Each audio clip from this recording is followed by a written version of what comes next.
Saúdos, como están? O futuro Centro Sociocultural do Romaño será tamén centro de día para maiores. Así o decidiu o Goberno local, que vén de acordar a contratación das obras e todo marcha segundo previsto. O edificio empezará a construírse antes de finais de ano, con prazo de execución de 10 meses. A última Xunta de Goberno abriu o proceso de contratación das obras do futuro Centro Sociocultural do Romaño, que se vai situar na avenida de Vistalegre. Os traballos están orzamentados en case 1 millón de euros que serán financiados con fondos do Urbana Santiago Norte. As instalacións contarán con preto de 1.200 metros cadrados divididos en 2 andares. E contará con 2 plantas. Na primeira planta terá unha superficie de 628,25 metros cuadrados e a planta superior de 320,25 metros cuadrados, conformando un total de 948 metros cuadrados. Este centro foi adxudicado o proxecto e a dirección de obra aos arquitectos do estudio de Elizabeth Avalo. O Concello manterá este mércores unha reunión cos veciños para informarlles de primeira man sobre o proxecto. A principal novidade é que polas mañás as instalacións serán un centro de día para maiores con actividades dirixidas como obradoiros de memoria e de lectura. A idea é poder dispoñer dun centro de día en horario de mañán e parte da tarde hasta esas horas nas que poderían disfrutar todos os veciños e veciñas das actividades propias dos centros socioculturais. Por tanto, esa rendabilidade social creemos que é moi importante porque se trataría de facer actividades xa dirixidas por profesionais. O equipamento e o mobiliario non están incluídos neste orzamento, polo que unha vez rematen as obras, o Concello terá que buscar unha partida para este fin. O Goberno local espera que os traballos comecen a finais deste ano e estean rematados no outono de 2013. Por certo que Francisco Noia confirmou que o Centro Sociocultural de Santa Marta abrirá as súas portas antes de finais de ano. A Paula Prado tamén habíamos hoxe visitando o futuro Centro de Recuperación Integral de Mulleres Vítimas de Violencia de Xénero, acompañando a conselleira de Benestar Social Beatriz Mato. Despois de 8 anos falando deste servizo, parece que por fin vai ser unha realidade. Hoxe mesmo saiu a licitación o equipamento e o mobiliario, que terá un custo de algo máis de 90.000 euros. Dende que se pensara ata que foi unha realidade pasaron xa 8 anos. O Centro de Recuperación Integral de Mulleres Vítimas de Violencia de Xénero está a piques de comezar a funcionar, despois de que hoxe mesmo se publicara a licitación do equipamento das instalacións, ubicadas na Carballeira de Santa Susana. Non hai nin houbo nada parecido na nosa comunidade, ademais tamén non hai outras comunidades que teñan un centro destas características, un centro onde se pretende dar unha atención especializada ao caso de cada muller vítima de violencia de xénero, un centro que teña a posibilidade de ofrecerle todas as terapias e toda a información e asesoramento que precise a muller, e non só as mulleres, sino tamén mesmo os menores. Os prazos que manexa a Xunta falan da apertura do centro para o inicio de 2013. O custo deste equipamento supera os 93.000 euros, os que hai que sumar o $500.000 que custou a rehabilitación do inmoble, que antes era casa de acollida. O novo centro, dependente da Secretaría Xeral de Igualdade e do Consorcio Galego de Servicios de Igualdade e Benestar, coordinará o traballo da Rede Galega de Acollemento. Ademais, atenderá as mulleres afectadas e os seus fillos. Neste senso, a atención será a nivel social, psicolóxico e mesmo laboral, cun cadro de persoal formado por uns 9 técnicos. E mentres, o PSOE volvía sobre un asunto do que xa leva tempo falando, a mala evolución do sector turístico. A concelleira Marisa del Río presentou a moción que os socialistas van levar ao próximo pleno reclamando un xiro na política de promoción de Santiago. Nesa liña, a edil foi moi crítica que a viaxe a Xampón que na semana pasada fixeron a concelleira Reyes Leis e 2 traballadores de Incolsa. A concelleira do PSOE Marisa del Río pedirá explicacións no próximo Consello de Administración de Incolsa sobre o custe da viaxe promocional a Xapón que ven de realizar a edil Reyes Leis xunto con 2 traballadores da empresa municipal de turismo. Anunciou no hoxe a concelleira socialista que entende que en tempos de recortes non ten sentido unha campaña dese tipo nun mercado co que nin sequera temos voz directos. Daí a moción que vai levar ao próximo pleno pedíndolle ao goberno local que concentre o esforzo de promoción nos lugares que tradicionalmente nos aportan máis turistas. E que Marisa del Río lembra que o número de pernoctacións baixou un 20% no que levamos de ano, con respecto ao mesmo período de 2011. As rúas están ateigadas, explica a concelleira, de excursionistas e peregrinos, pero non de turistas. O perfil do turista cambia do turista ou excursionista, a persoa que visita Santiago e non pernota en Santiago.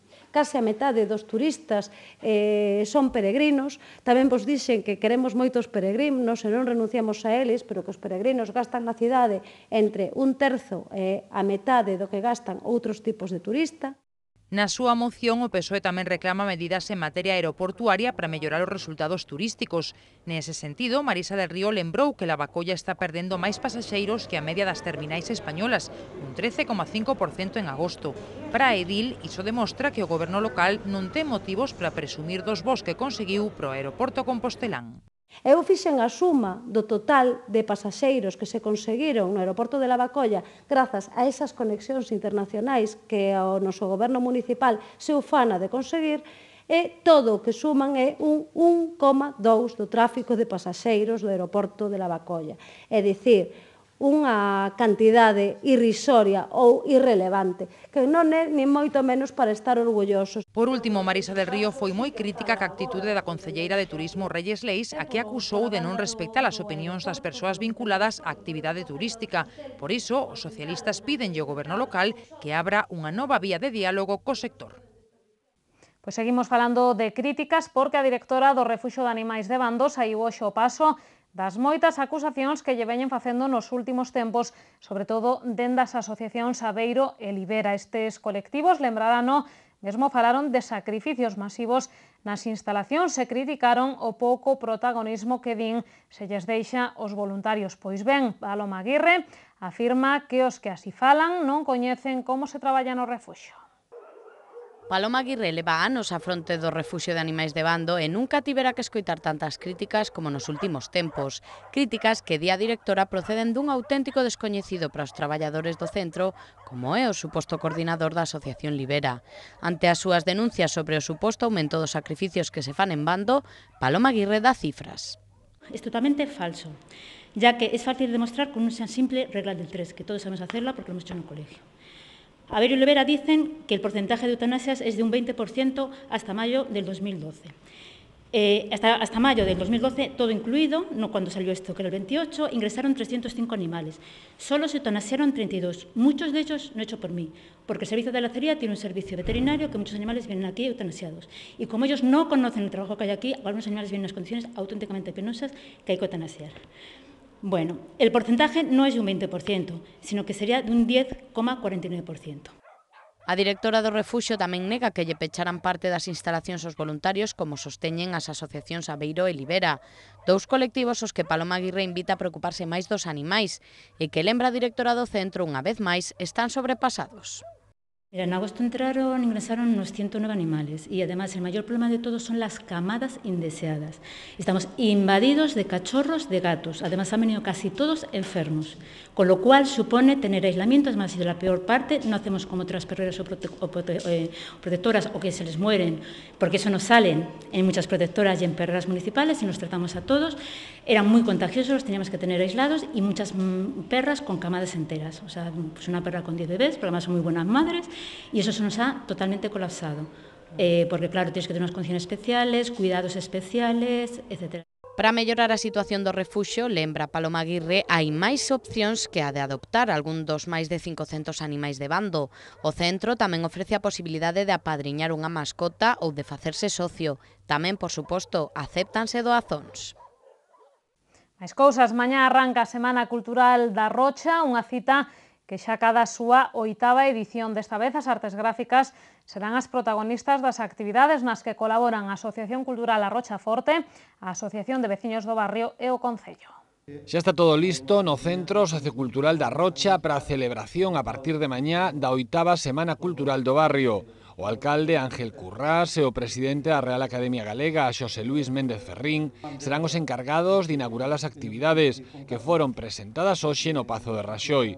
A estrela da programación será unha mostra sobre as artes gráficas que se poderá visitar ata o 6 de outubro. Hai unha máquina antigua manual, hai a última tella que editou o Correo Gallego na máquina La Fe, hai pois uns utensilios de encuadernación, hai libros especializados, hai pedra litográfica, e logo hai unha información que si é moi interesante, de 13 paneles que fala de historia da imprenta desde o ano 4000 a.C. hasta o 1880. Outra chamativa actividade será un obradoiro de caligrafías esquecidas dirixido a nenos de máis de 6 anos. Ademais, a Semana Cultural inclúe a presentación dun libro sobre Timoteo Sánchez Freire, o que fora o primeiro director do manicomio de Conxo. Da man do Concello, o sábado haberá unha visita ao Castelo da Rocha, no marco do programa Cultura Viva. Un dos roteiros de Cultura Viva, pois faise o Castelo da Rocha e faise coincidir tamén coa Semana Cultural, non? Un pouco pois para potenciar esta semana, e que mellor momento para facer esta visita pois que na Semana Cultural, non? O sábado tamén se conmemorará a festa de Santa Eufemia cun programa organizado pola Asociación de Veciños Serafín Zas, que inclúe unha misa na honra da Santa e unha mostra de danzas do mundo. E imos facer aínda unha pequena parada na libraría Follas Novas, onde o venres se presentaba o primeiro libro de poemas de José Julio Fernández, o seu título, Lejanas Transparencias. O Valedor do Pou en Función sorprende con este primeiro libro, se ben José Julio Fernández xa participará en algunha antoloxía. Lejanas Transparencias reúne unha serie de poemas en conexión entre eles, pero todos cun fondo de certo pesimismo. Na presentación do libro, o autor estivo arroupado polo poeta e profesor Luis Alonso Girgado e polo noso compañeiro de Correo Televisión, Carlos Roma. Así falaba o propio José Julio Fernández do seu poemario. Bueno, este é un conjunto de poemas que tratan de abordar un imaginario, el imaginario del cambio, de la evolución, de la alteración, ¿no? Pero es un imaginario, es un cambio, una alteración ficticia, alegórica. ¿Por qué? Porque al final de ese cambio no hay nada, digamos que hay una transparencia que es lejana, entonces no se sabe en qué se condensa, ¿no? en qué se concreta. Botamos xa un ollo a nosa axenda cultural con moitas propostas pro seu tempo de ocio.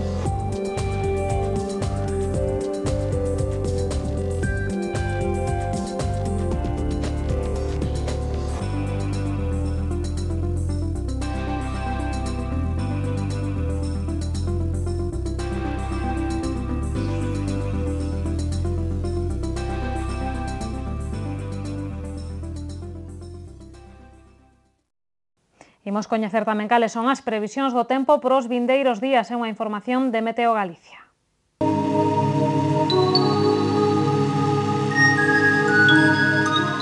Pedras de Santiago ofrécelle a información do tempo.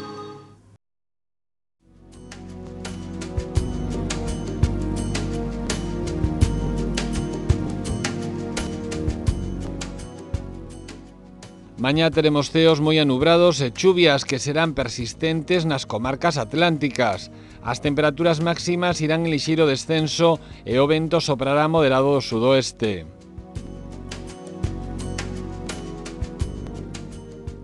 No mércores os ceos estarán anubrados, con chuvias que empezarán no sur da Coruña e na provincia de Pontevedra e que despois se extenderán a toda a comunidade. As temperaturas non cambiarán e os ventos soprarán do oeste-sudoeste. Para o xoves agárdanse ceos con intervalos anubrados e con chuvias febles durante a mañá no litoral norte. Pola tarde iránse abrindo claros, os ventos soprarán frouxos do noroeste e as temperaturas non cambiarán.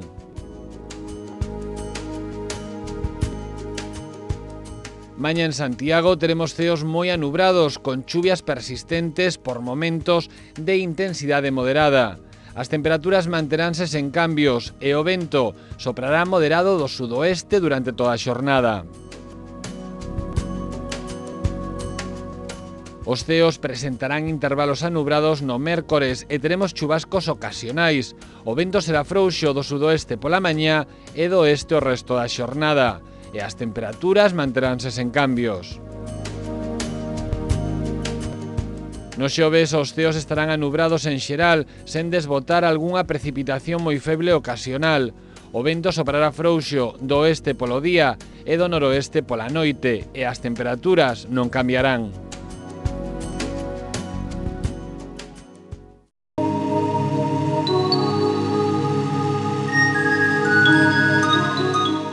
Pedras de Santiago ofreceulle a información do tempo. Pois que a información do tempo rematan, as novas non se movan, que nun minutiño regresamos co preguntoiro.